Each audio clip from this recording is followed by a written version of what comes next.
and my uncles and my grandfather, they talked about, when they talked about children and where they're going in life and all of that, they always mentioned something like that we as adults who live at that time borrow the future from the children. And that, okay, that was said. And then another adage regarding borrowing and lending out things. If you borrow, any object from a neighbor or a friend or from somebody else, you return what you borrow in the same condition or in better condition when you return it. Those are things that I remember about our nation, our culture, and how we grew up. The loss of language is a great loss. It means the destruction of this nation. We will not have one once we stop speaking this language. Because the language is what makes us who we are. It makes us a distinct people in the world.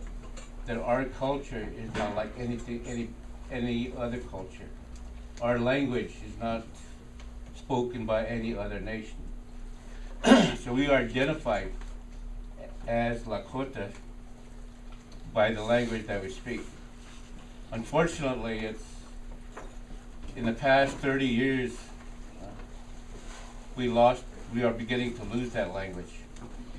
And now there's emergent schools and little classes popping up all over, and that's good. Because it's, during that time that our language is lost, we begin to fall apart as well. We forget those things that are sacred, like Tiwahe. Tiwahe in Lakota means family. But Tiwahe, there's three separate words that are put together for that. And that's how the language is done. From the beginning, an Ia, a stone, gave life to we, the son. And we have Wia, a woman, as life giver. Family, as Tiwahe, when we say Tiwahe, our mind automatically think about this family, or that with that word, Tiwahe, that Ti is where they live, where people live. Wa is snow, the purest form of matter. And He is something that stands, as something which is there. Tiwahe in Lakota translated means the sacred home which stands. So everybody who speaks, when they say Tiwahe, automatically thinks that home is sacred. But when we forget the language and we just say family in English, it means nothing to me or to the Lakota speakers. Because the word family is a Latin word, familia. And since I don't speak Latin, I don't know what it means, and I don't really care about the family. And that's what's happening today with is how the family, since not being respected, is falling apart. Or the woman, we did a ride, and we had ceremonies prior to that ride, and we were told to bring the Oyate Kare back to the center and give them that respect. Oyate Kare lan chokati chagalo tupina, uchagalonim.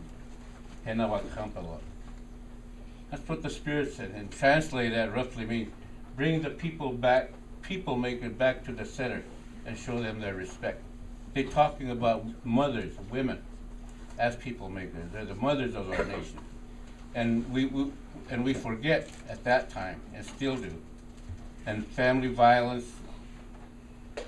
against women was really great at that time, approximately 25 years ago. And it's still continuing. While we speak English, and we do everything in English.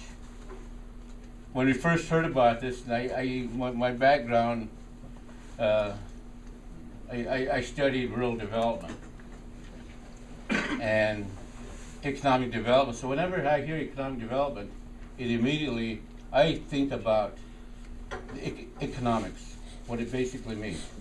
Economics basically means managing the household. If you look it up in a dictionary, that's what it'll say. Managing the household, managing the family. So when you say economics, at least I thought immediately about the family, the sacred home it stands.